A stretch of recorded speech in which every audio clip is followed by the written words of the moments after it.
webinar.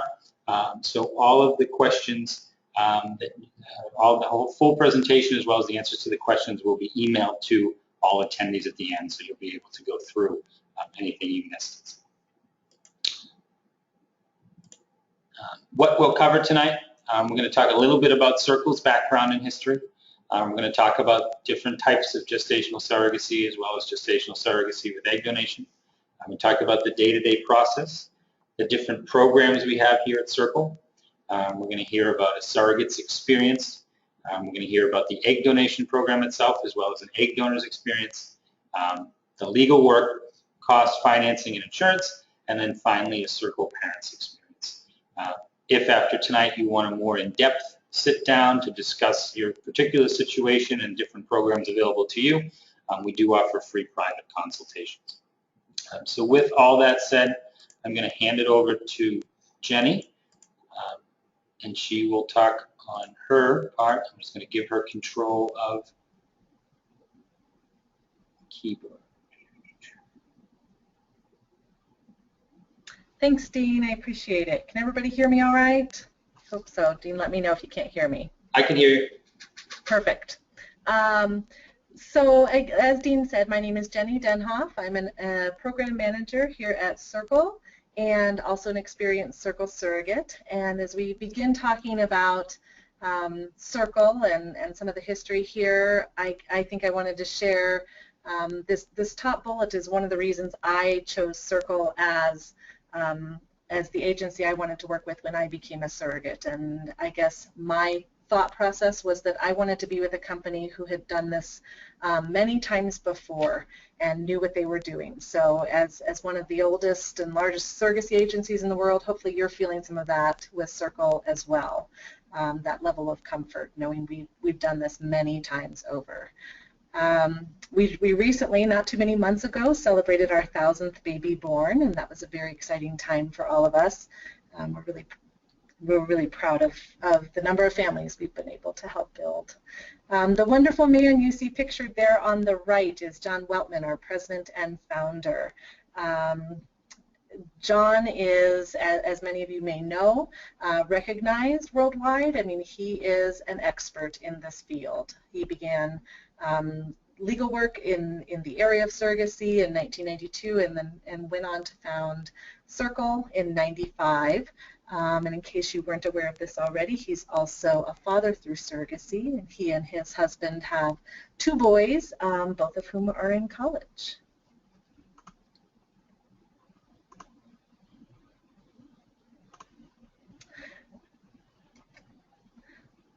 Dean, it looks like I'm not going over to the next slide. Would you be able to flip it for me? Thank you.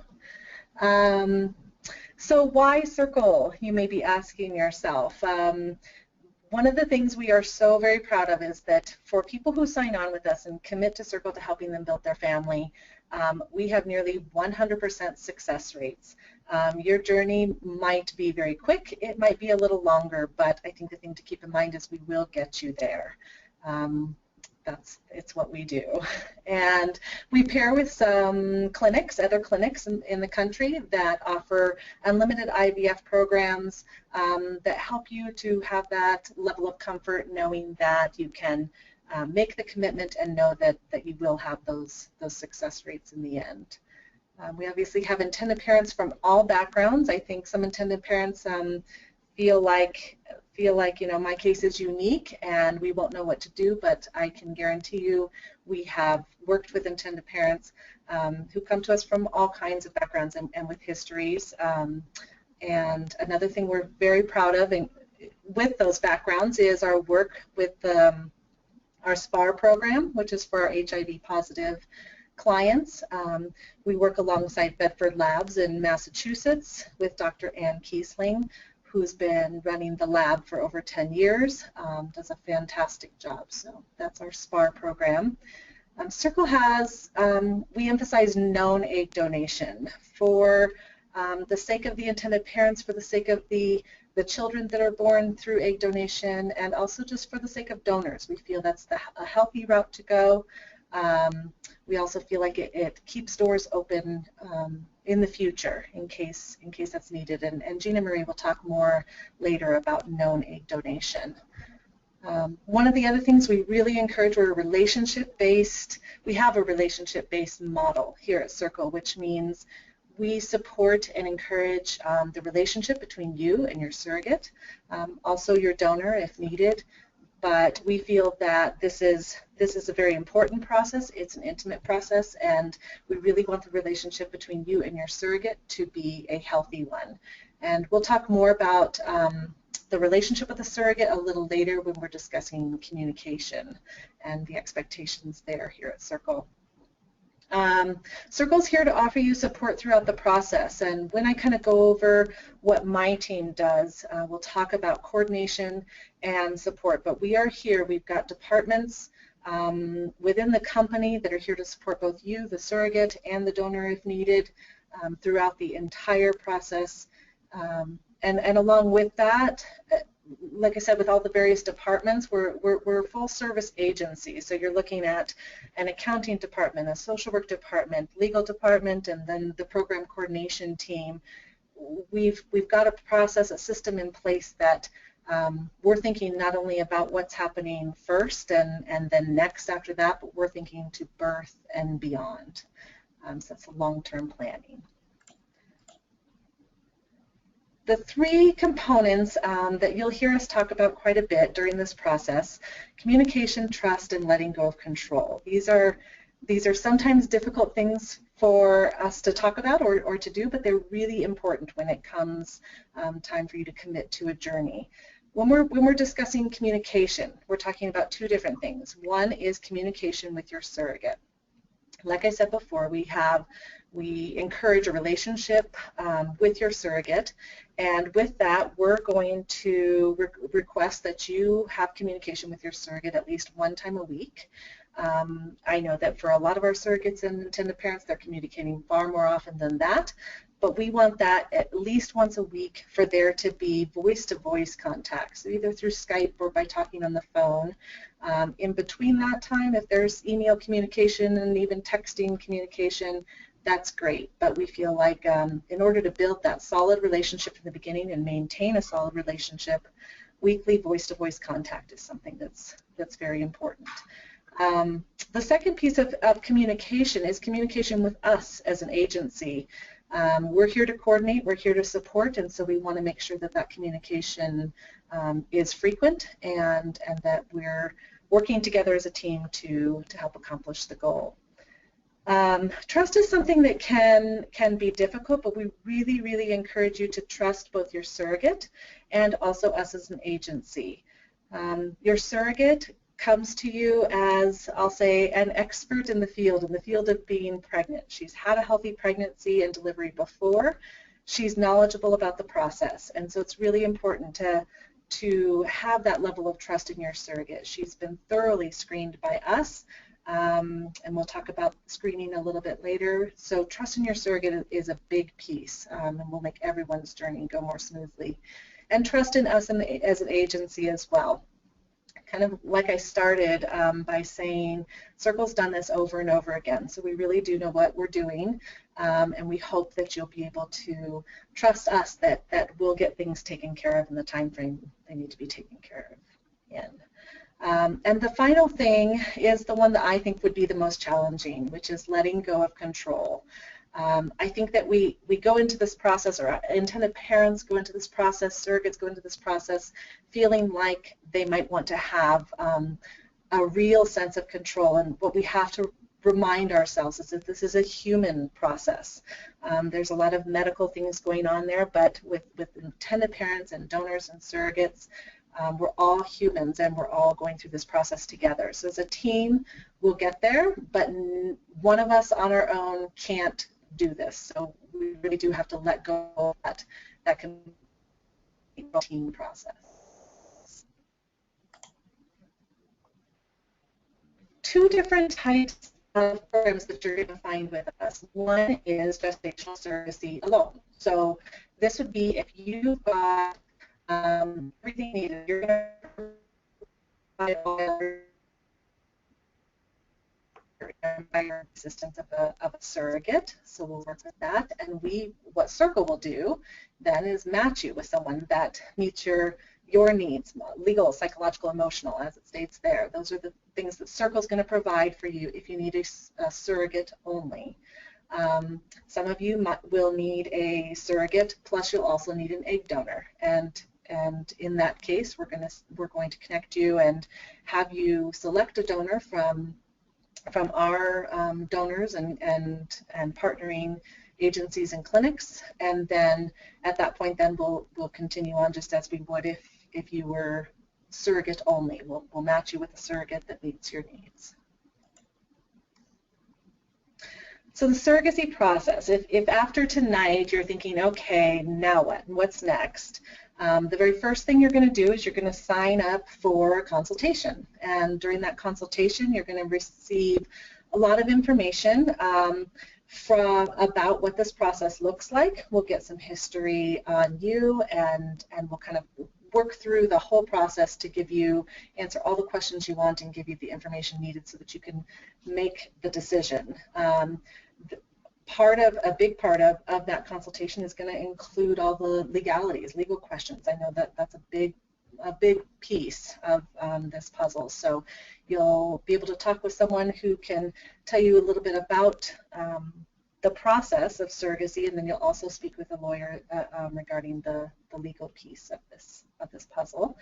Once you have that consultation and you choose to sign on, at that point you're going to be welcomed, and you're going to be welcomed by someone like me. You're going to be welcomed by a program manager, and at that point I would also be introducing you to your program coordinator. So Circle has a team approach, and that you'll have 2 sets of eyes on your case at all times. The manager is going to be there to work to make sure everything's getting done in the time frame it needs to get done in, and your coordinator is going to be taking care of the coordination, the day-to-day coordination, connecting you and your surrogate and donor if needed to all the various parties, all the moving parts of this process.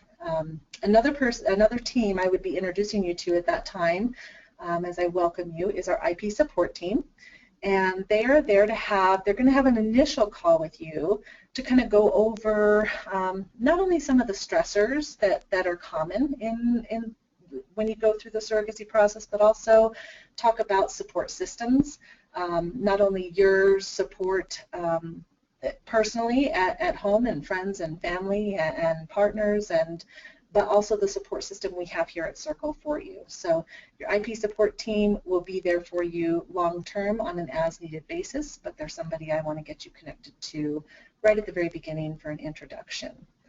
One of the very first tasks that we're going to complete is selecting your clinic, if that's something that's not already determined. If you come to us with a clinic already, great, we'll work with that. If you need to be connected to clinics, I'm going to be taking care of that for you too if it hasn't been done at the consultation phase.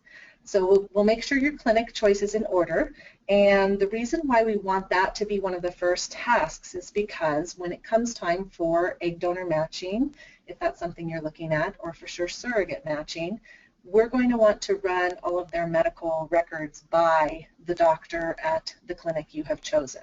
So we need that to be in place first in order for the rest of the process to go more smoothly. So we'll work together on that. We'll make sure your clinic is in order. Behind the scenes, I've got the coordinator on your case looking at your profile, making sure everything is ready to go so that we can proceed as quickly as possible with matching you with the donor and the surrogate. So that's the next step. After we've got clinic choice, we're going to be making those final choices in terms of an egg donor if that's something you need, and then we'll be working on matching you with a surrogate. From the moment you're matched with a surrogate, that surrogate is then connected back to your program coordination team, to me and the coordinator, and at that point we'll begin all of those moving parts I was discussing earlier. We're going to make sure we're connecting you for insurance and for legal work and for accounting needs and all those parts. We'll get to work on the coordination there. Dean, if you can go to the next slide, I think that talks about more coordination.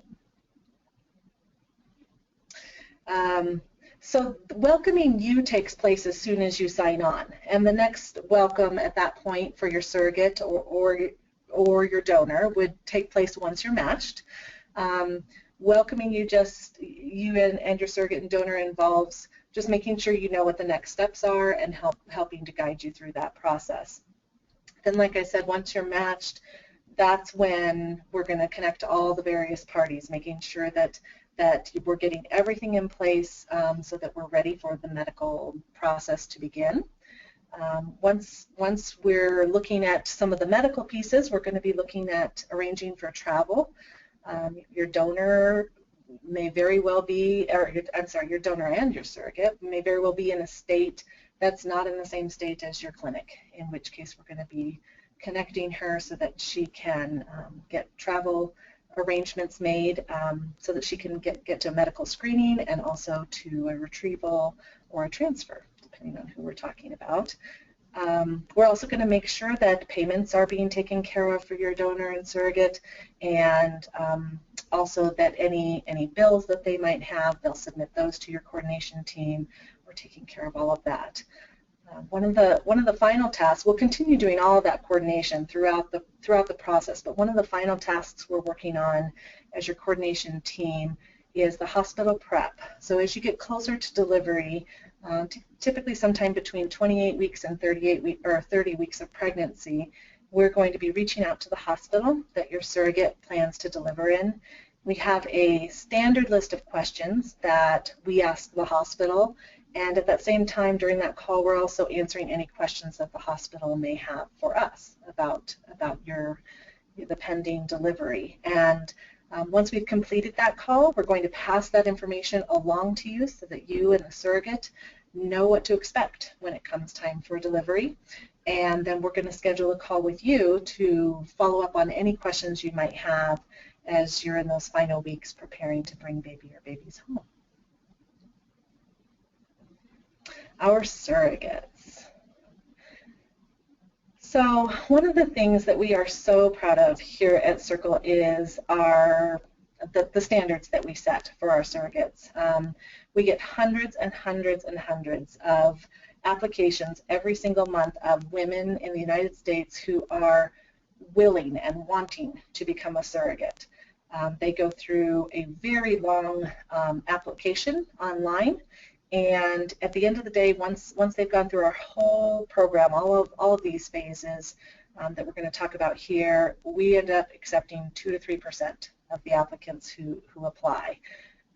So that might sound a little harsh. I know that we are turning away women who are willing to give this gift, but at the same time, I'm proud of the fact that we are only accepting the best of the best women out there who are applying. One of the things we're screening for is we want to make sure that the women who are applying to become surrogates with Circle are motivated by wanting to help others. I know that one of the big concerns for intended parents can be, why is she doing this? Is she motivated by money alone? Things like that. And that's one of the things that we're also wanting to rule out. They cannot be only motivated financially. And I'll talk more when I tell my story about some of the thoughts that went through my mind in terms of wanting to become a surrogate and what my motivation was.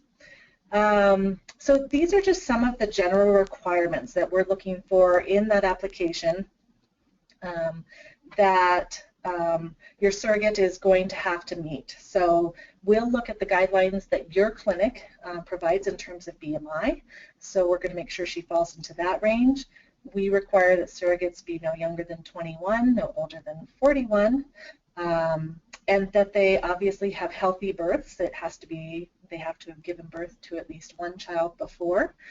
And to kind of expand on that, one of the things that we're looking for is not only that she's physically able to become pregnant and carry a pregnancy to term and have a healthy delivery, but we're also wanting to make sure that she's been through the delivery process and knows what that feels like and can imagine at least what it would feel like to do that for someone else. We feel that that's an important piece of this process. She's going to go through a psychological screening. and extensive screenings with our social workers, who will have a very long phone call with her, not only to get to know her better, but also just to go through our expectations here at Circle, what our intended parents' expectations are, make sure she is ready for this commitment. These are all pieces of information that you'll get for your potential surrogate at the time of matching. She will have already had her records before she is sent to you. In most cases, she's going to have her records already sent to your clinic. Your doctor will have approved her to move forward and match with you. And if that's something that's pending, you'll know that. You'll know that we've sent the records and we're waiting for an approval from the clinic. As you probably know, every law or every state varies in terms of laws on surrogacy, and so one of the important pieces we're doing is making sure that we're matching you with a surrogate who lives in a state that is surrogate friendly, to make sure all of the legal work is going to go through without any issues. And during the screening process, we're really looking closely at her level of support during this process. Not only is the surrogate screen, but we're going to screen her primary support person to make sure they are on board and available for that level of support. And what we're also looking for is extended support for her. We want to know that she has a relatively large support system, because this can be a challenging process for surrogates. And then obviously the last bullet point is obvious. We would not accept anyone who had illegal drug use, is a smoker, or abuses alcohol. So here we go to my story. These pictures bring back some fond memories for me. So I guess it was 3.5 years ago now. I misspoke, sorry, 4.5 years ago. I started, surrogacy was put on my radar after a conversation with my next door neighbor. She and I were really close friends and would hang out on her front porch, watching the kids play and just kind of chatting. And she had gone through IVF to have her son and wanted to have a sibling, and unfortunately her attempts to have another sibling via IVF were unsuccessful, and her doctor ended up recommending either adoption or surrogacy. And so she and I kind of started talking about that and some of her options, and she, I believe to this day, jokingly said, "Would you want to be my surrogate, Jenny?" And I actually paused and thought about it for a second, and I thought, gosh, I wonder if that's something I could do. And she and I kind of talked about basics really quickly, and it wasn't anything too terribly serious that particular evening, but what we both agreed to do was to go home and research and see what we could find. So I got online and did all kinds of research, and one of the places I was led to over and over and over again were surrogate blogs, and I read and I read and I read story after story after story.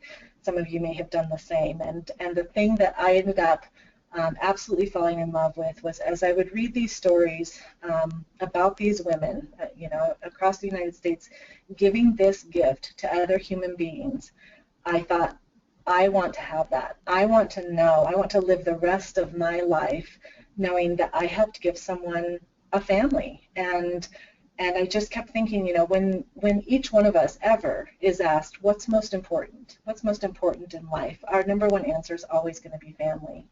And for people who need help building their family, I just couldn't imagine what it would feel like to be able to, like I said, live the rest of my life knowing that I was able to give that gift to another person. So unfortunately, what ended up happening is my neighbor did her own set of research and ultimately decided that surrogacy wasn't going to be an avenue that they could pursue for a variety of reasons. They weren't sure they could do it emotionally, and obviously it's a financial commitment, as you guys all know. So it was disappointing. I was heartbroken for my friend. She seemed to have come to terms with that idea, but I was a little bit heartbroken for myself too, because I really had become committed to the idea of being able to do this for someone. So after a few weeks, realizing that surrogacy was not something that was leaving my heart and my mind, I decided I needed to do more research and started looking online at the possibility of working with an agency. And as I ran across Circle, I was just so impressed. I mean, I went to their website and started reading about things and looking at the details, and I just liked that it seemed that they had thought of so much. They had thought of things that I hadn't even thought of, and I'm pretty thorough person.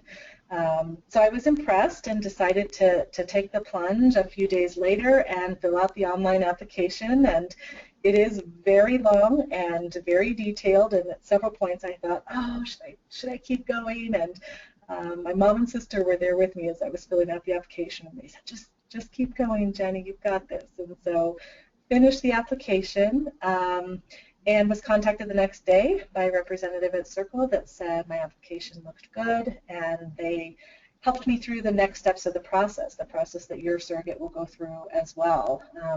Helped me with gathering my medical records and filling out additional paperwork, running background checks and financial checks, and then, you know, I had finally gone on to the next step of the social work screening and had my phone call, and before long got the notification from Circle that I had passed all the necessary steps, and I just needed to make the commitment saying I was ready to be matched. And once I sent that paperwork in, I received the profile of the two amazing men you see here in these pictures. And in our first call together, which went fabulously, we talked for a long time, but one of the things they revealed to me was we really want twins. And once I got over the initial shock, thinking, oh my gosh, twins, I was on board with that plan, and we decided that was absolutely what we were going to do. And so we went through the medical screening and all the necessary steps, and in March of 2011 we transferred 2 embryos, one from each of those dads, and we became pregnant on the first try. And we were getting those initial numbers when we found out we were pregnant. We didn't know if 1 had taken or 2 had taken, but we just kept our fingers crossed and were thinking positively. And sure enough, at around 6 weeks, I went in for an ultrasound, and there were two hearts beating away, and lots of tears in that room that day, and happy tears, obviously. And we went through with a very complication-free pregnancy, and had lots of visits with the guys and my family, and I was able to go visit the guys as well in their state, and just our relationship really developed naturally over the course of the pregnancy. And when it came time for delivery, they were here with me, and I got to watch as a family of 2 became a family of 4, and just moments that I will never ever forget. Very special times. So I'm excited to be able to continue to be a part of their lives and to watch as the twins grow up. They're 3.5 years old now, and it's really great. I adore Facebook because I get to see pictures of those kids every single day, and they're beautiful. The guys are very happy, very busy, and it really is a great story with a wonderful ending. And I think in the end, what I am most happy about is I got what I was after, which is I get to live each day knowing that I helped to make this happen. When I see pictures of them now, I just think, oh yeah, those are my friends and their kids, and then my heart just grows because I think, and I helped make that happen. So that's where I came from. And after the twins were born, I thought I have to do something in this field. This is my passion. This is my heart. It's what I'm about. And that led me back to John Weltman to say, what can I do for the company? And the rest is history 3 years later. So as you get to the part where Dean offers up some questions and is answering questions, if you have any questions, either about the program coordination piece, or even just questions about either my experience or where a surrogate is coming from, please, please, please don't hesitate to ask. I really am happy to share what it was like for me and where your surrogate is likely coming from. Thank you, Jenny. You're welcome. And now I'll introduce Gina Marie. I'm going to get her live on the.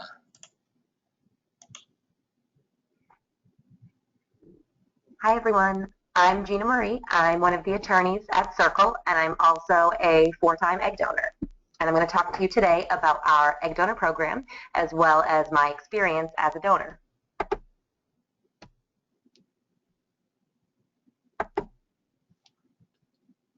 Dean, can you hit the next slide for me? Yep. Okay, so what we're going to talk about now is who are Circle egg donors. Circle egg donors are between the ages of 20 and 29. They have a healthy BMI, no higher than 28 or 30, a healthy family history, no use of illegal drugs, cigarettes, alcohol abuse, and a minimum of a high school degree. Most of our donors are college educated. Searching for an egg donor is very simple on our database. What you do is you go directly to the website, plug in the search criteria for what you're looking for in a donor, and then the database will populate with all different options. At this time, we have about 430 donors, and we're adding new donors every single day. Excuse me. In addition to the 430 donors you see listed on our database, we also have partnership agreements with 4 other agencies, which actually gives you access to about 1,500 donors with Circle.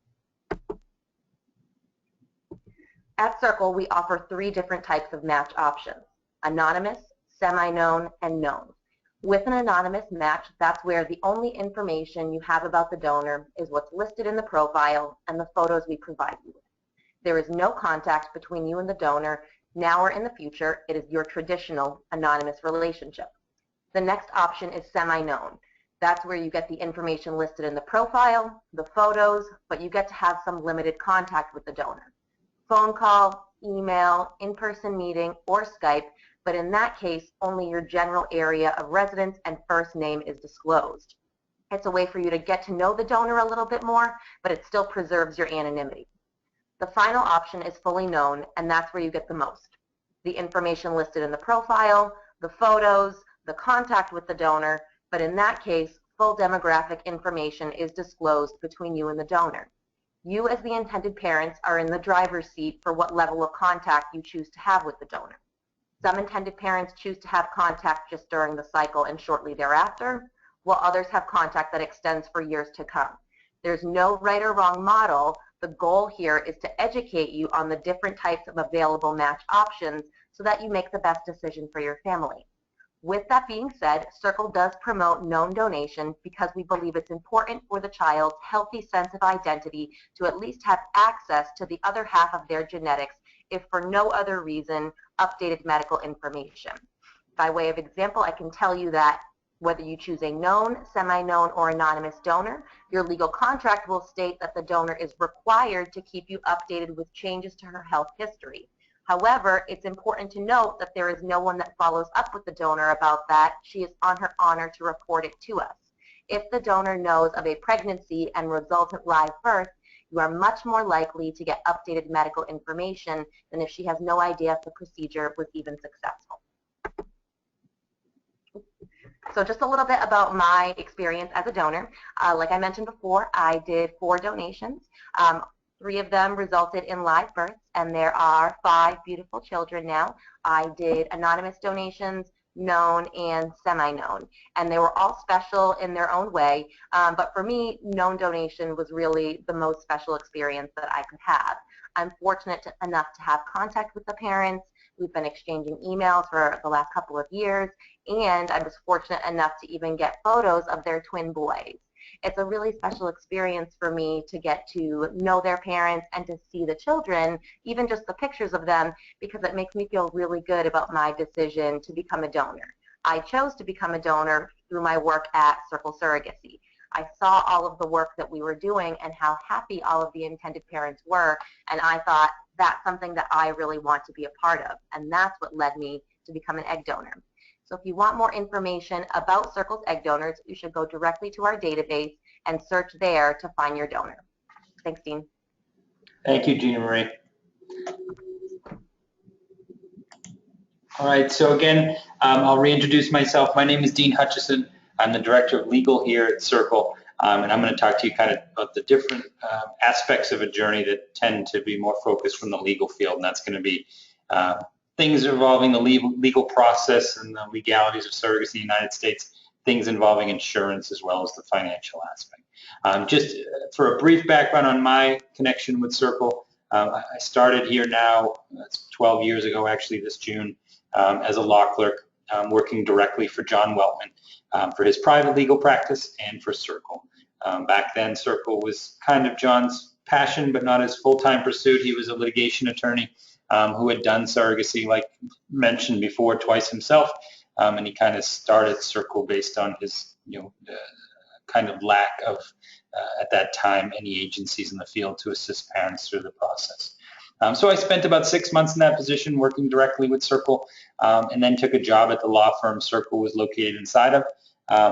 While doing general litigation over that period outside of surrogacy work, I still worked with Circle while I was there, helping with contracts, helping with pre-birth orders, adoptions, etc. About 5.5, 6 years ago now, Circle had just continued to expand and became more of John's focus, and he decided to kind of focus more on this, separate Circle from that space in the law firm, bring us to our location where we are now, and kind of fade back from the litigation field. I followed about 6 months after that, took a position in the legal department, mainly focusing on 2 areas, and then recently took this position as the director of legal, helping managing the different stages. So I'll go. At Circle, we have a fully staffed law firm here. We have a 7-person legal team. As I mentioned, John Weltman, been practicing in this area 25 plus years, had both his children through surrogacy, has kind of been on the forefront of this area of law. Our COO, Scott Buckley, has been here the same 12-year span I've been here. Gina Marie, who you just heard from, has been here, I think it's 9 years now. Myself, 12 years. And then the other attorneys, again, whether it's 3, 4, 6 years, have spent their whole careers in this field. So all of us have focused on this area of law our entire lives. We all attend and speak at and present at all different conferences around the country, American Bar Association, ARDA, and different functions on different aspects of surrogacy, whether it's particular to like the SPAR program or just insurance in general, or different even international fields, how a different country views surrogacy. We've done different things. The applicable law when you're dealing with surrogacy, as Jenny mentioned earlier, as you probably know, all 50 states have different laws, whether it's driving, home ownership, all different things, but certainly for surrogacy, there's different laws regarding parentage rights in terms of a surrogate. The law that's usually most important is the law where the surrogate will deliver. And why we say where she'll deliver is sometimes you have a surrogate, I'll give you an example, it happens a lot, who lives on the border of, let's say, Minnesota and North Dakota, but the better hospital and the closer hospital where she had all her prior deliveries is actually in the state where she doesn't reside across state bounds. That is the law of parentage that's going to apply because that's the state that creates the birth certificates. So that's the main law we're looking at when we're looking at surrogates and what the legal aspect's going to be. However, other laws do come into play, and things like for same-sex couples in particular, if you want to do adoptions or second parent adoptions when you return home to further kind of solidify your parental rights, we want to make sure you can do that in your states. The number of states where you can do that is just increasing year after year, and depending on how the new Supreme Court decision will come, may be nationwide soon. And then the other thing too is the IVF state can make a difference, and I say that because states like California have a very expansive statute regarding surrogacy that says if any part of the surrogacy, whether it's just simply signing the contract in the state or doing your IVF there or one of you living there, California law can apply. So sometimes if your surrogate's in somewhat of a tricky state from a legal context and you'd rather use the benefits of the state where you did your IVF, sometimes you have that ability, so it just depends. Right now, surrogacy is practiced throughout the country except for about 6 places.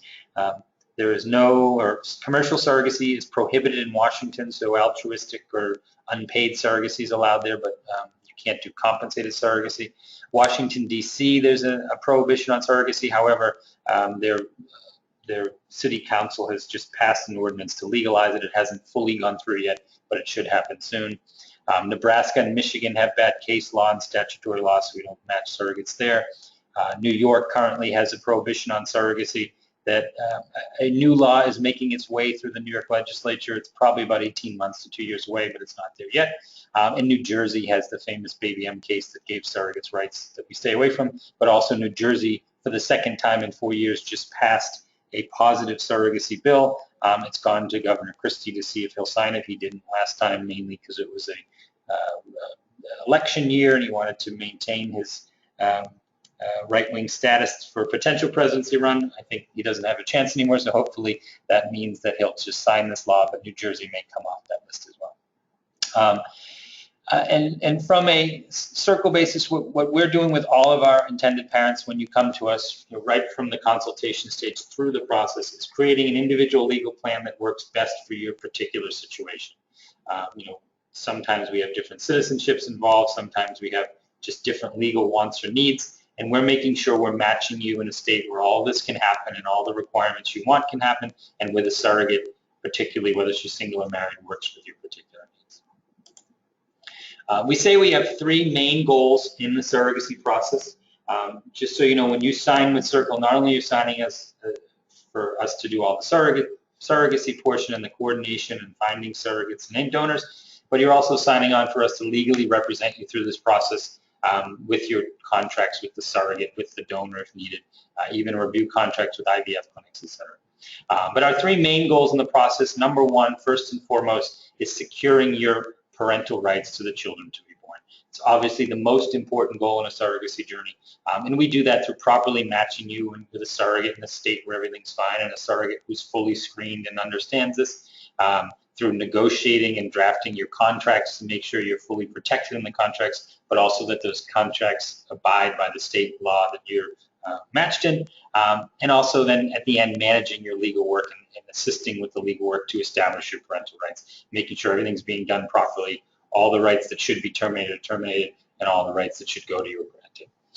Our second main goal is to, what we say, make the pregnancy your pregnancy, and what we mean is that obviously the surrogate is carrying your child, but it is your child, so we want to make sure you have as expansive as we can rights to all the medical decisions throughout the pregnancy, whether it's rights to see medical records, to speak directly to doctors, and to make decisions along the way. And then lastly, we say the last goal is to limit your liabilities. And what we don't mean by this is that there's some huge lawsuit out there waiting for you. It's more of, in that negotiation with the surrogate and the donors, we want to fully protect you in that you kind of know the worst case scenario. If every bad contingency happened, if there was 10 weeks of bed rest and there was a C-section and things like that, you know what your capped out-of-pocket costs are on the situations, and they're in line with what's seen throughout the surrogacy world. So you're not agreeing to things that are way outside the boundaries of what's normally done in a surrogacy.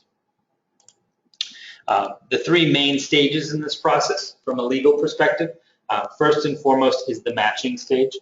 So as Jenny mentioned, the surrogate that you first get review a profile of is not only going to be fully screened from all these different levels, from psychosocial to psychologist to medical to criminal background checks and bankruptcy checks, etc., but also that legally she works with you. We only accept surrogates from states where legally we know we can do the work to establish your parentage, but really what we're doing in this matching stage is make sure whatever you specifically want from a legal perspective can be done in that surrogate state of delivery or home state.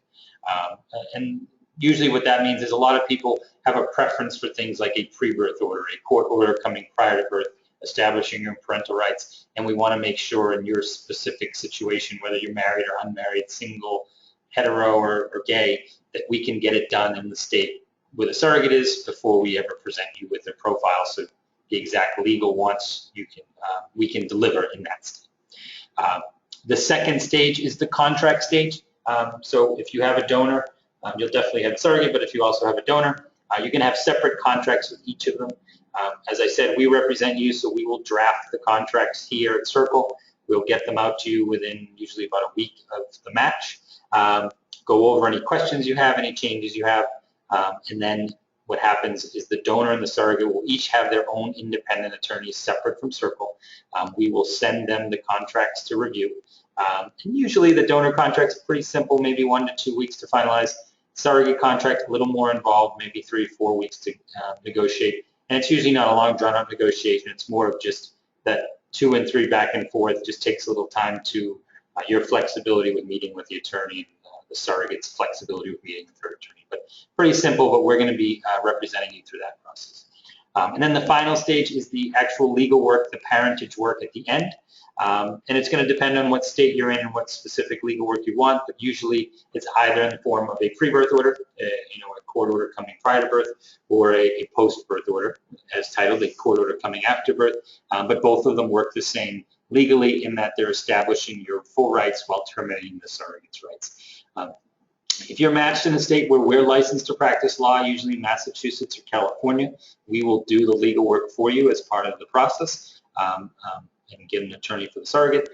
If you're in one of the 30 plus some odd states where we do surrogacy, what we're going to do is engage a local expert on your behalf, introduce you to them via email, and then kind of monitor that relationship, make sure things are being done quickly, timely, efficient.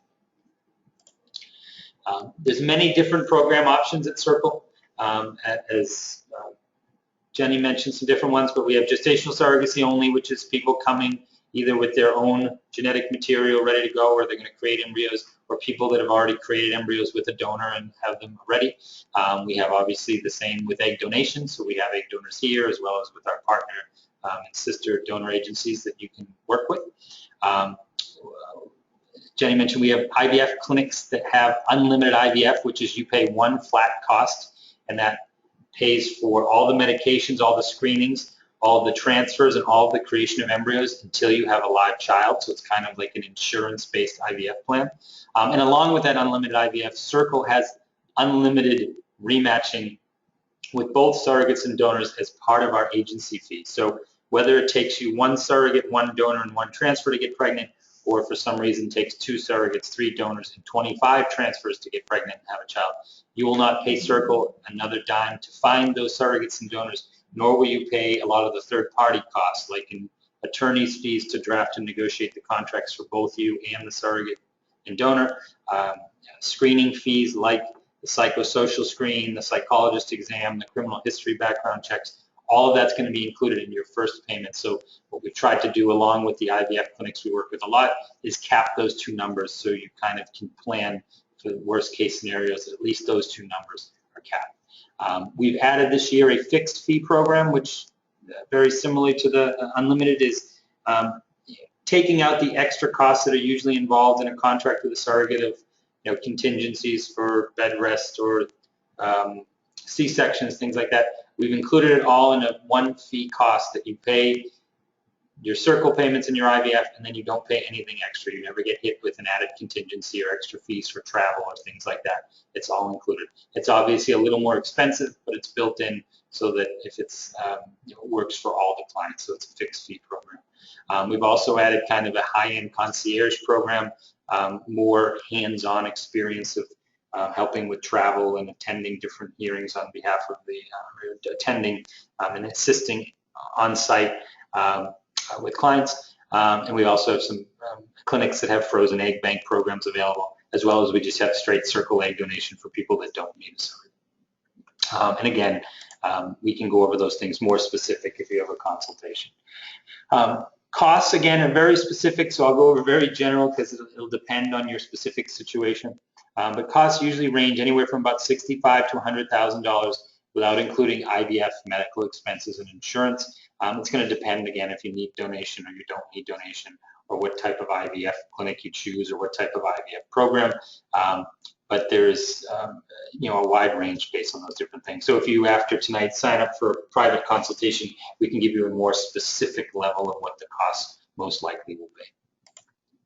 On top of the costs, what we've done in the last year and a half is team up with a financing company for couples that can do this monetarily but would like a loan or some type of loan to pay it off over time. So the company we're working with has financing up to $100,000, loans available up to 84-month terms, interest rates as low as 6% depending upon credit scores, obviously. And it's a very simple process. You can actually, I think, do it right from our website and go through and click and try and apply. And it's pretty instant. Within 48 hours, I believe, of applying, you find out what loan you have been approved for. And there's no collateral and no prepayment penalties involved. Lastly is insurance. And again, this is going to be very individualized. But you're looking at a couple things when you're dealing with insurance here. Number one is your own insurance, because you're going to, the children born to you are most likely going to be born out of state. So before getting fully involved in a surrogacy, whether you have us look at it or you look at it yourself, you want to look at your own insurance plan to make sure you have full coverage nationwide, and that it's, the percentage of coverage is not much different out of network versus in network, because you're going to add the children born to your policies immediately upon birth. So you want to make sure and see what your coverage is and see if you have the ability to add a rider to give you some extra coverage outside of your home state. Also, of course, there's going to be insurance for the surrogate for the pregnancy, and you get a pretty good percentage of surrogates that come with their own insurance that will cover surrogacy, but we have seen over the last 5-6 years an expansion of insurance companies specifically denying or putting exclusions in their policies if surrogates act as if a woman acts as a surrogate, then there's no maternity coverage. So what we do in those situations is find insurance that will cover the surrogacy and help you put it in place. And of course, it's going to be included in the cost estimates of what the extra cost will be. There's also going to be a small type of insurance for the carrier and egg donor for the IVF process. It's just called a complications package, roughly about $500. Again, we'll help you put this in place. And then we require all intended parents to purchase a surrogacy-based life insurance product for the surrogate. It's about $500, and what it does is says if the surrogate was to pass away at any time during a pregnancy, there'd be a payout not only to her family and her beneficiaries, but a payout to the intended parents for any losses incurred in the surrogacy. It's never happened in our 20-year history, 1,000+ births, but we really want everyone to be fully protected as much as possible during this process. So lastly, before I turn it over to Dara, if after tonight you want to take kind of that next step, we do offer free private consultations. They last about 2.5 hours. You'd meet with both a legal representative from Circle as well as a kind of social work representative, and do half of it about the process and kind of a get to know you stage, and then half a really boring talk like you just heard from me about legal, insurance, and costs. We travel around the country, so if you look at our website, we do go to New York monthly. We're usually on the West Coast a couple times a year, usually Chicago or Dallas, as well as Atlanta and maybe North Carolina a couple times a year. So we do them in person, but we do them via Skype every day.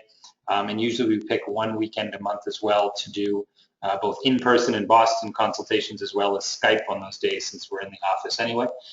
So go to the website to just see if there's something in your area, or you can reach out to, and I'll put her on the screen, go right to our website, or you can reach out directly to Sarah Bravanelli. Her email is at the bottom, and feel free to send her an email and say you attended and you'd like to have a consultation.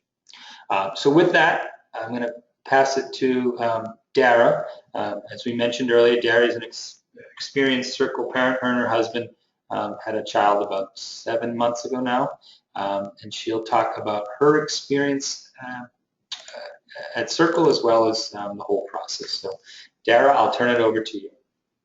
Great, thank you, Dean. And can you hear me? Yep, we can hear you. Okay, perfect. So first, as mentioned, our daughter actually is 7 months old today. So taking part in the webinar tonight is just a really nice way for me personally to commemorate that milestone and relive just the incredible surrogacy journey that we were lucky enough to complete this last 1.5 years or so. I remember clearly while considering surrogacy how helpful it was to speak with other intended parents who have gone through the process, and I just hope that tonight I can offer some insight or advice that might be useful to some of you. So just first, our own story. We came to surrogacy after having had 2 children already. We were very fortunate to have had 2 healthy pregnancies that I carried myself. Our daughter is 6 and our son is 3. And along the way, we also had 2 pregnancy losses. between our daughter and son, we had an unexplained fetal demise at 24 weeks gestation. And then more recently, the last time that I was pregnant, 2 years ago, I had a severe placental abruption at 29 weeks, and sadly our son was stillborn during the emergency C-section, and I almost didn't survive the procedure myself due to extensive hemorrhage. So after that experience, I was advised by doctors that it would be very unsafe for myself or for any of our future unborn children to go through with me carrying another pregnancy. My husband and I still yearned for another child to complete our family, however, and for us the idea of having a child with a genetic connection to us and or his or her siblings was a very strong and powerful reason to pursue surrogacy. And so we were drawn to the idea of surrogacy, but we really had no idea how we would find someone to carry our baby. It just seemed unfathomable in the beginning how to even go about it. And we just started by Googling surrogacy, and the Circle's name kept coming up in various web searches and struck me immediately as one of the oldest and most experienced agencies in the country.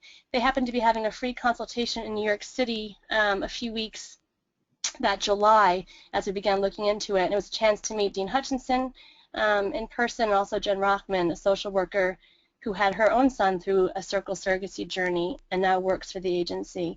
And during that consultation in New York City, I was just immediately impressed with how organized the whole process seemed. It was very clearly explained, as it has been explained tonight in the webinar, and also felt that Dean and Jen were just very kind and approachable people, and that made us feel very comfortable at the outset of this journey.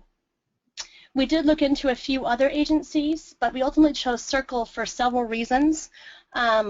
One is that at Circle, all prospective surrogates are thoroughly screened, including background checks, before the matching process happens. At another agency that we had looked into, there's a tentative match first before the background check is completed, and that just didn't make any sense to us. We didn't want to risk, getting attached to a potential surrogate only to have it fall through if the background check wasn't completed.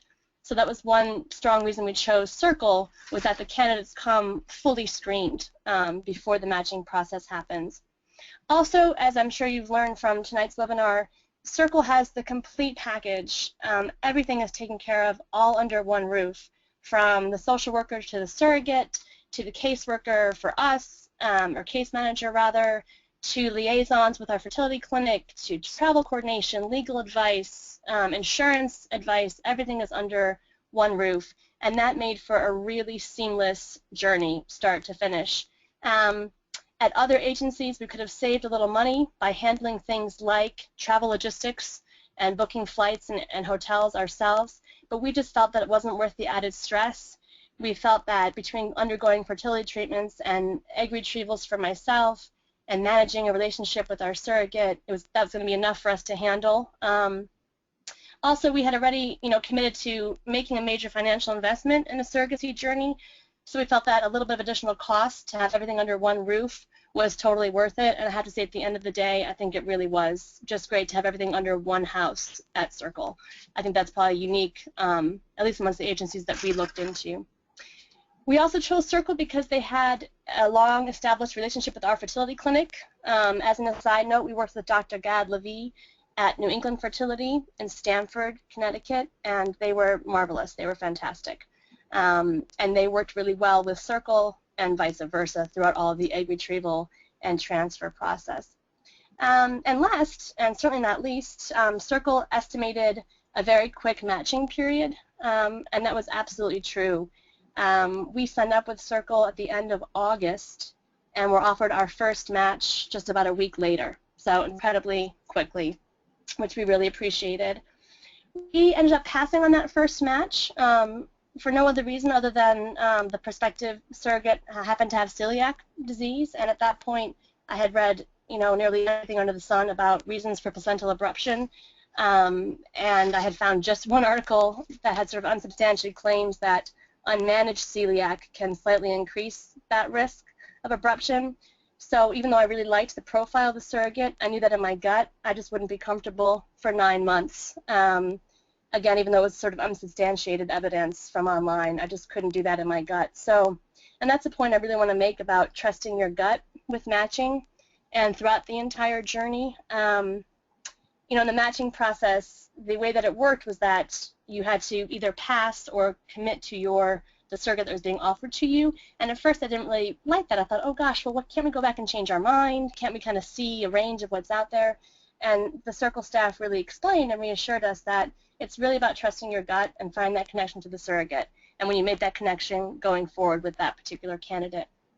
And that was really true in our experience. Within a week of passing on the first candidate, we were offered a second match, and this time it worked out perfectly. We felt an immediate connection with our surrogate, and at this point, I feel like we've just made a friend for life with her. Our surrogate is a single mom from Indiana. She happens to have a daughter and son who are the same age as our own daughter and son. All 4 of the kids are September babies, and in fact, 2 of them share a birthday. And we thought that was like a really good sign when we were first meeting and chatting over Skype. Certainly I think it's about trusting your gut, but it also helped us to have a couple of just good signs, random good signs. A few days after reading her profile, we had a great Skype call, and at the end of which my husband said, so if this is a first date, we'd be asking you, what would you be doing for the next 9 months? And happily she agreed to go forward with us and us with her. She flew out east in October. We went to dinner and spent some time talking that night and went to doctor's appointments with her the next day, had a chance to share a meal with her the next day too. So that was a great chance to get to meet her in person and get to know more about her. And I had to say, we had a great Skype call, a great phone call, but meeting in person really helped put some fears and doubts about the journey to rest. I think at the beginning of the process, we had fears like, well, what if she wants to keep the baby? Or how do we know, on a daily basis what she's going to be eating for her diet, or will she be drinking alcohol or smoking or taking prenatal vitamins? And all those fears were lingering in the back of our mind. But during the conversation in person over dinner in that October, she really just put some things to rest for us, made us feel very comfortable. During dinner she said that while she adores, of course, the 2 children she has no desire for any more children of her own to come into the world, but that she would love to help another family complete their family. And also she looked at me directly in the eye and just said, don't worry, I'll take very good care of your baby. And I believed her in my gut, and I trusted her and tried to, as an earlier point was made tonight, just let go of control, let the process happen. And she took incredible care of our baby. She said oftentimes that she actually took better care of this pregnancy than her own because she's felt such a big responsibility about it. In December, she came back out east for a transfer. We had a fun couple days of sightseeing and getting to know each other more. And then we transferred. We had to do just 1 embryo. We were very risk adverse and did just 1 embryo. That one sadly did not take. But then in March, we were delighted when another single embryo transfer took, and she became pregnant. And throughout the time of transfers and the whole pregnancy, we were in really close touch. We each wrote each other, sort of long, chunky emails about once or twice a week, plus shorter texts kind of in between. It took me so long to compose the emails in the beginning. I'd say to my husband, this is like having the world's most important pen pal, and how do I convey things in email and tone and all of that. But again, obviously as time went on, we grew much closer, and again, she feels like a lifelong friend. We save phone calls really just for kind of check-ins before and after doctor's appointments.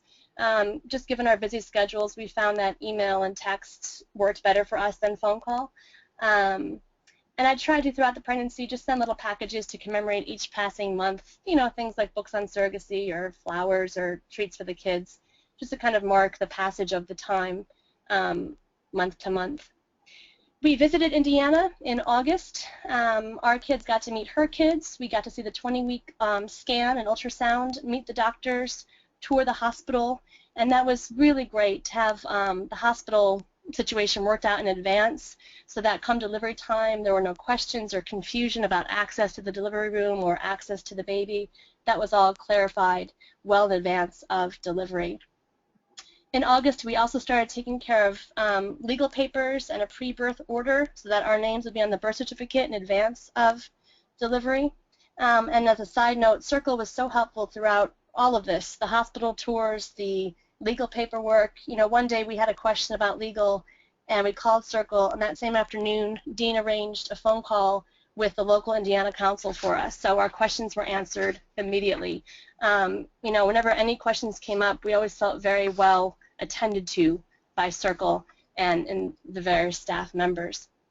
Fast forward to November, as delivery time approached, I flew out to Ohio to await the birth about 2 weeks in advance. My parents happened to live in Ohio very close to Indiana, so that was a great place to kind of camp out until labor, and my husband and kids joined a few days later, about a week in advance. And fortunately, it was an uncomplicated birth and delivery. Both our baby girl and our surrogate were healthy. We stayed in the hospital for 2 days. We had our own room, and our surrogate had her own room, so we each had our privacy and a chance to bond with the baby privately, myself and my husband. But of course, we visited with her, and she got to spend some time with the baby as well. Several of her friends met the baby at the hospital, and her kids met the baby, and that was really special. I think for our surrogate, having her children meet the baby was kind of a nice way of closure for them. They met her and held her. We've had some beautiful pictures of that.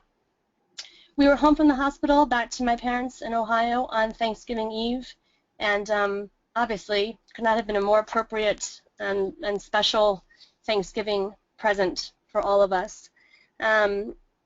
In the first few weeks after the birth, we were in touch constantly with texts and pictures, which she and her kids enjoyed seeing, pictures of the baby. And at this point, we're still texting long notes and pictures about once a week. We've got plans to visit Indiana in August en route to summer vacation that we're having in Michigan, and we plan to make that an annual trip. I think one thing that's been really rewarding as a kind of side note for us to see over the past year and a half is how our surrogate's family has benefited from the financial arrangement. She's told us that due to the surrogacy, last Christmas she got her kids a piano and laptops, and she's currently using some of the surrogacy payments to go back to school, pursuing her master's degree. She started that in January, as well as saving for a down payment for a house. So obviously all that makes us feel really good, even though obviously there's just absolutely no way to ever thank her enough for the incredible gift of our daughter. It still makes me feel very emotional thinking about the process. It's just been a miracle. I think it's a miracle of modern medicine and a miracle just of the generosity of the human spirit that she would do this for us. It can be summed up. I saw a onesie on a surrogate blog online last year, and the baby onesie said, "Made with love and science." I think that is so very true, and we're so grateful to Circle for making the entire process so smooth, and to our surrogate for absolutely changing our lives and changing the lives of our children forever. So that is our story, and yeah, certainly if you have any questions, I'd be happy to answer anything at all about the process or how it was for us. But thanks for Dean for having me tonight. Excellent. Thank you, Dara. So thank you, everyone. And what I'm going to do now is open it up for questions. Please type away if you want them specifically sent to one of us. Just put it in the question. But what I'll do is begin reading them, and then whoever's the best person to answer them will answer them. But we'll stay on for a couple more minutes or as long as you have questions. So there's a bunch already in, so we'll start going through. There's one question that says, can we use our own surrogate?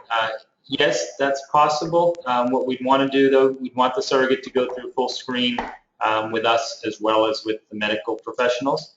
But people have come with their own surrogates. As long as they pass the screening process, it is definitely possible.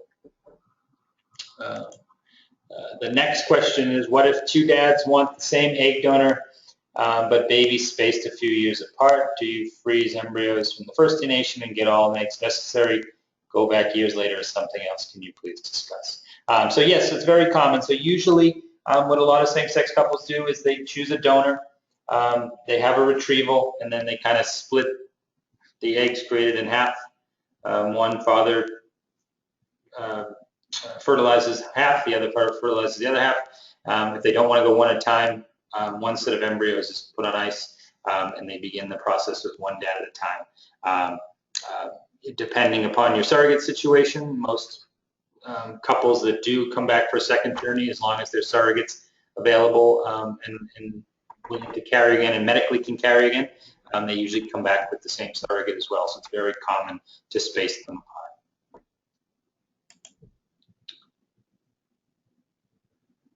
apart. Similar question, we had someone ask if they can use their own surrogate, and I just answered, and also if she can use her own health insurance during the process.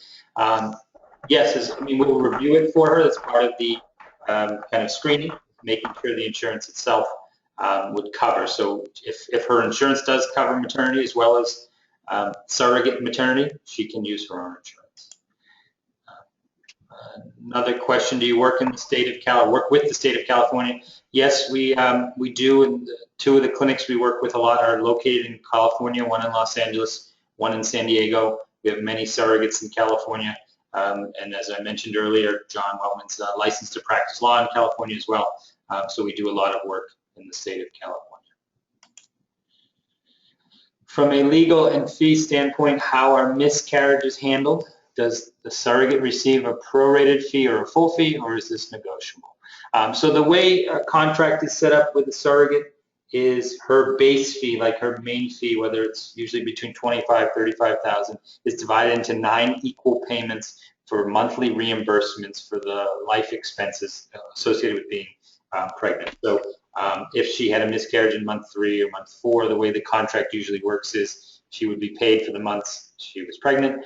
Payments would stop at miscarriage.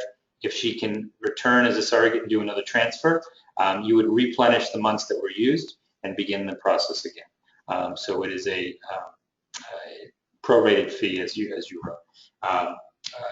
Similarly, as I said earlier, from an IVF perspective, if you're in one of these unlimited matching programs, as well as from Circle's perspective, you wouldn't pay anything more to Circle or your IVF clinic to go through another transfer with that surrogate, or if you have to rematch with another surrogate because of the miscarriage, you wouldn't have to.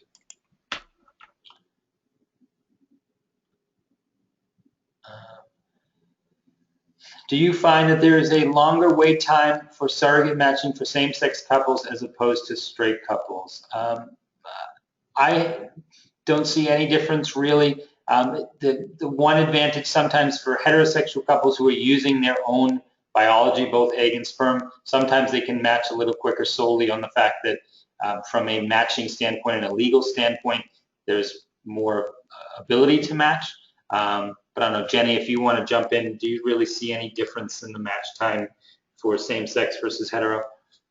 I really don't. I think these days we're even finding, even if a surrogate comes to us with a preference, it's probably split 50-50 in terms of if she's saying, I want to be matched with a same-sex couple or I want to be matched with a hetero couple. Most of our surrogates come to us saying, I'll be matched with anyone. So I really don't see longer waiting times for a same-sex couple.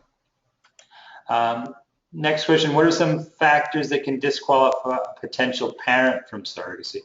So it's very specific to, it's the reason why we do our kind of 2-hour consultation, and we'll want to, we ask specific questions in the questionnaire, and we kind of do a psychosocial evaluation on that to see. So, prior criminal history that may affect parentage or support, a person's support system as well, because we're not only, again, as Jenny mentioned, in the long-term planning aspect, we're also looking at the best interest of the child to be born. So, something that raises a red flag, we may do secondary screening and have an independent social worker meet with the intended parent as well. But many different factors can come in, so it just really depends. Are single parent cases common? Yes, they are. We have lots of both single male and single female intended parents. Again, we'd want to make sure you have some support in place. And we do have some age limitations on both couples and singles. So as long as you fit in those criteria and there's some type of support system, it's very common. We have lots of single intended parents who have gone through the process. Someone asked if you can do gender selection and if does it increase the cost. So every IVF clinic can now do certain embryonic testing. It's usually called PGD, PGS, CCS, all these different acronyms. I'm not sure what they all mean. But one of the things you can do is choose gender based upon that embryonic testing. It is allowed in the United States, and it's actually probably what predominantly those tests are used for now. So yes, it is possible. What is your experience for same-sex couples in Virginia? I mean, I don't, we probably specifically have used it, and Gina Marie can jump in if she remembers one, but it doesn't matter as much where you're from, because no matter what your situation is from a same-sex couple, whether you're in any state, we're going to match you in a state where legally this is good, so that you can establish your parental rights. Virginia, because of the October Supreme Court decision, actually turned a positive state for married gay couples doing surrogacy, in that Virginia has a statute about surrogacy that limited it to married couples. It was kind of their way 10 years ago to create a statute that didn't allow same-sex couples to do surrogacy. However, in a gotcha moment when the Supreme Court kind of made its decision in October, which legalized gay marriage in Virginia, Virginia started to have to accept the same parentage court orders they gave for same-sex couple or hetero couples to same-sex couples. So if you're from Virginia, you can match in really any state, but you could also match with a surrogate in Virginia and establish both dad's parental rights through the Virginia surrogacy statute. Question, I live in the District of Columbia, and I noticed that is not a surrogate-friendly state. What does that actually mean? What it means is currently you cannot have a surrogate from District of Columbia. It's prohibited to use a surrogate in DC and do legal work in DC. However, I will say that we've had same-sex couples from DC do second parent adoptions when they returned home, and surrogacy is known. It's known that a surrogacy was done, and they had no issue getting a second parent adoption in DC. And as I said during the call, in DC, there is a current law that should take effect soon that will legalize surrogacy there as well. So it's going to change. Is the mother required to have a medical complication in order to qualify to obtain a gestational carrier, or can any healthy heterosexual go through this process? So we require at Circle there to be a medical need for surrogacy. We don't do what's called social surrogacy, which is just any reason. The medical reason could be a psychology issue with a fear or something of being pregnant, but there usually has to be some type of diagnosed medical reason in order to proceed in the process.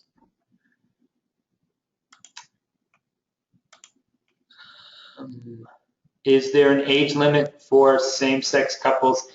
Both for hetero and same-sex couples, there is a combination age limit. Gina Marie or Jenny, if you can help me, I forget what the combined age is, but it's... I believe it's no more than 120. Yeah, I think it's 120 combined age, but in specific circumstances, we can look at the couple if, depending on what the combination is. So it's not hard and set fast, but it's 120. Is there an average cost for surrogacy, or does it vary with each case? Is there an average expected cost of what it is? So with those fixed fee programs now, there's actually a fixed fee. But from an average perspective, I would say gestational surrogacy with egg donation, probably around $150,000 or so. It's going to depend on, the big factors are going to depend on what IVF you choose, if you choose that full unlimited package versus just a normal package. And then gestational surrogacy, where there's frozen embryos already, probably closer to 100,000. Or then gestational surrogacy, where you're using your own, you have to still create the embryos, maybe $110,000, $120,000. So probably in that range. Someone earlier said they'd like to make an appointment to discuss further options. As I said, and I'll actually click back to that slide if I can. You can reach out directly to Sarah Abravanelli at circlesurrogacy.com. Her email address is there, and she can set up a further meeting. So we have a couple more minutes to see if there's any other questions that come in.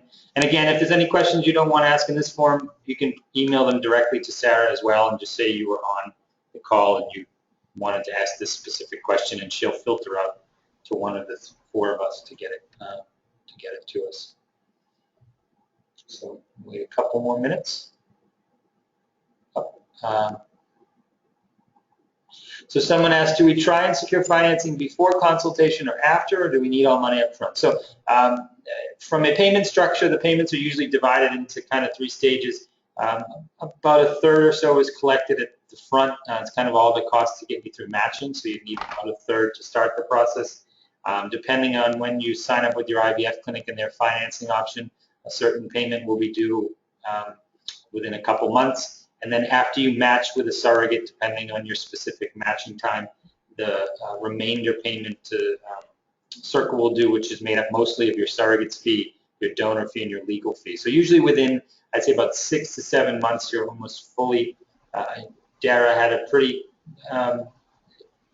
quick match, so it was she probably within 3 or 4 months was fully funded, but usually within that 6 month range, everything is up front.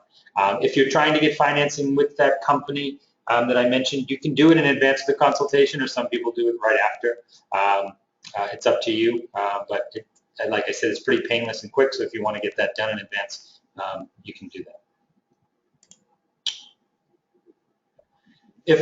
Next question, if a few months into pregnancy we find out the fetus has chromosomal abnormality, what can we do? So in most contracts, so when you sign on with Circle and when you do the kind of questionnaire process, there's a big section of the questionnaire on these topics about termination, abortion, selective reduction.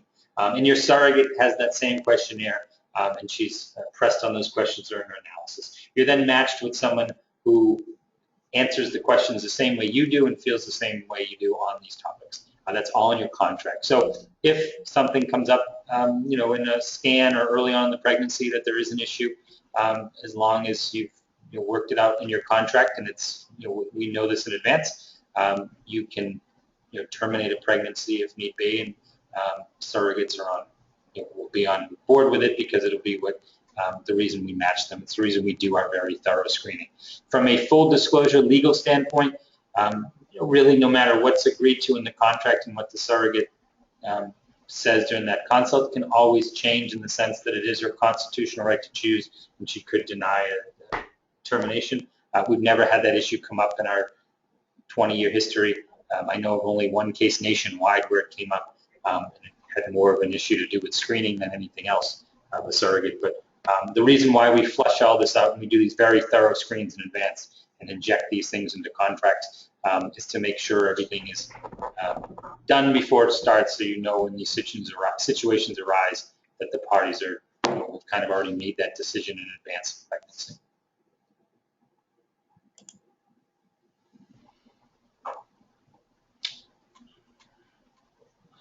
Okay, if that's it, I want to thank the panelists, Gina Marie, Dara, and Jenny. Thank you all for not only explaining the process, but your own personal experiences. And thank everyone for attending. We really appreciate you taking the time out this evening to be with us. And again, if you want to reach out for a further, more detailed consultation, feel free to reach out to Sarah. So have a wonderful remainder of your evening, and we hope to hear from you in the future.